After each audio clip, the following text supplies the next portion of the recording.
This one is the pineapple strawberry mimosa. Okay, so this weekend, this is what you need to be drinking when you're brunching, okay? Huh? You like that? Brunching. I don't brunch. I don't go to brunch. I'm brunching. Okay, so we muddled up some strawberry wedges or slices or chunks, whatever you want to call them. I don't know. Vodka. Beautiful. Okay. Come behind with some champagne. Nice. All right. Beautiful. Give that a little stir. This is a real cool drink. And then we top that with a little bit of pineapple juice, okay?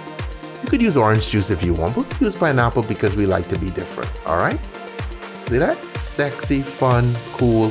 Then come with a little pineapple wedge. So this weekend, you will be drinking this courtesy of the Tipsy Bartender team because we love you, okay? And we want your drinks to be good. We don't want you to have to drink a regular mimosa. Hallelujah. Drink something different.